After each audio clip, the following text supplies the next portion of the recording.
ይሞቅሻል እኮ ነው ያልኩሽ ውዴ። ናትዬ አመሰግናለሁ።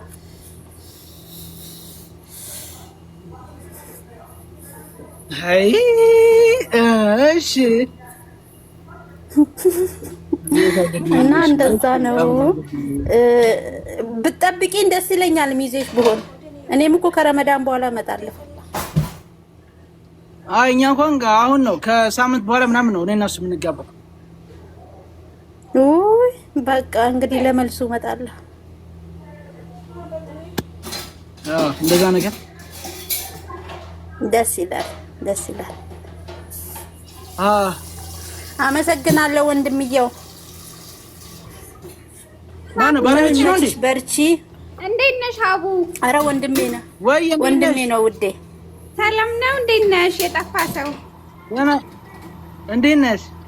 አልሐምዱሊላህ። እንዴት ነሽ? ተመችቶሻል? ወዝሽ ተመለሰ? ወዝሽ ተመለሰ? ተመችቶሻል? ማሻአላህ። የኢትዮጵያ ወዛ?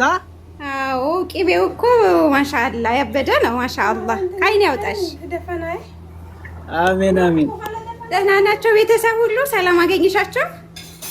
አዎ ደህና ናቸው። ትንሽ ማዘር ነው አሟታል። ለዛ ነው ወላሂ ያልተሻላቸው። አልሻላቸው። እኔ እናት ሕክምና አልወሰድሻቸው? አይ እስኪ ልሞክር ነው ገና ወላሂ ምን እንደማደርግ አላውቅም። አዎ ከዛ ደግሞ ከክፍለ ሀገር አዲስ አበባ ምናምን ጥሩ ሕክምና የሚኖር ይመስለኛል። ሞክራለሁ እስኪ ኢንሻአላህ። አላህ ያግዝሽ። ኢትዮጵያ እንዴት አገኘሽው? በ10 አመትሽ ኢትዮጵያ አሪፍ ነው እኮ ያው ይኸውልሽ እንደሚያካብሩት እኮ አይደለም። ገብቶሻል? ያው ሁሉም ነገር አንቺ እንዳሰብሽው ነው። አዎ በአቅምሽ ትኖሪያለሽ። እንደሚያወሩላት ምናምን አይደለችም። ትልልቅ ቦታ ውድ ቦታ ከሄድሽ ውድ ቦታ ታገኛለሽ። አንቺ ደግሞ በአቅምሽ እንደ ፍላጎትሽ እንደ አቅምሽ ቦታ ከሄድሽ ደግሞ እንደዛው ሳስ ቪዛ ለማድረግ ያ ፎርሳ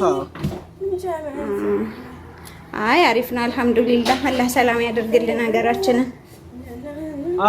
አረ ይኸውላችሁ ኢትዮጵያ ምናምን ከባድ ነው፣ የኑሮ ውድነት አለ ምናምን የሚባለው ውሸት ነው። ለምን እንደሆነ ታውቃላችሁ?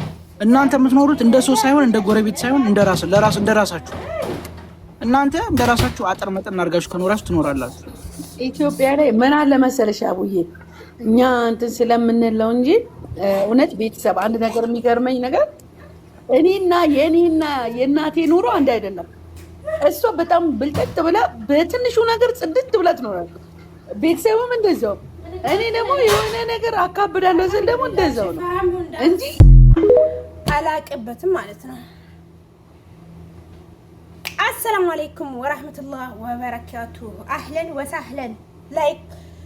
ላይክ ሰብስክራይብ ሼር ያደረጋችሁ ጀምሩት ይሄን ቪዲዮ። ዛሬ በቪዲዮ ነው መጣውላችሁ ማለት ነው። ምክንያቱም የሀቡዬ ሰርግ ስለሆነ ማለት ነው። በቃ ፋፈሽ ብዬ በሽቲም ቢሆን በሸቃሊነቴ በመዳም ቤት የመዳም ቅመም ፋፈሽ ብዬ መጥቼላችኋለሁ። ባይዘዌ ከሳምንት በኋላ ነው ሰርጋችን ስትል ማገባው እኔና እሱ የምንጋባው። ቆይ እሱና እሱ እነማን ናቸው? እሷ ናት እሱ ወይንስ እሱ ነው እሱ? ያለሽ የመዳም ቅመም ግራ ገባኝ። እሷ ጸጉር የላት፣ እሱ ጸጉር የለው። እሷ ጸጉር የላት፣ እሱ ጸጉር የለው። እንዴት ነው ባልና ሚስትነቱ የሚለየው? ልዩነቱ የቱ ጋ ነው? ከታች መንደር ጋ ነው? የታች መንደር ይኖርም አይኖርም እኮ አይታወቅም። ባይዞዌ ማለት ነውና አንደኛ ሀገር ነበረችና አብዛኛው ጊዜ ሳታገባ ቆይታ ነበረ። መጨረሻ ገባች ያቺ ልጅ ማለት ነው። የሚወራው ግን የወንድም ጾታ አላት የሴትም ጾታ አላት ተብሎ ነበረ። ከዛ የወንዱን ደግሞ በኦፕሬሽን እንትን ማለት ይቻላል ምናምን ተባለ። ከዛ ያቺ ልጅ አገባች። ብቻ ትውለድ እኔ አላቅም። አግብታ ነበር ትውለድ አላቅም። እና ማን ነው ወንድ ማን ነው ሴት? ሀቡዬ ማለት ነው። አሁን እዚህ ጋር ጸጉር ነው መሻክል የማይመጣው ያን ቀን ወቅት ለብሳለች መሰለኝ ሀቡዬ። ለማንኛውም መልካም ሰርግ። አውቄ ነው እኔ ያላህ ስራ ባላህ ስራ መግባት የለብንም ማናችንም ሆነ ማለት ነውና ባይዘዌ ምንድነው ትላንትና ደግሞ ምንድነው ተለቃ ነበረ የግብረ ሶዶምን ባንዲራ አስራ አንቺ ግብረ ሶዶም ጋር ነው እንደምትጋቢው እና ግብረ ሶዶም ነው እንደምታገቢው ተብያለሁ ምናምን እያለች ቲክቶክ ላይ ላቃለች። ገብታችሁ ካያችሁ ማለት ነው። እና እውነት ነው ውሸት ነው? እውነት ነው ግብረ ሶዶም ወይስ እንዴት ነው? አረ ያስጠላል ግብረ ሶዶም። አውዝ ቢላሂ ሚነሽ ረጅም ግን መልካም ጋብቻ ብለነሻል። አንድ ሰው ከስደት ገብቶ ከድካም በኋላ ሳገባና በደስታው እንትን ስል ደስታውን ሲያካፍል በጣም ደስ ይላል ማለት ነውና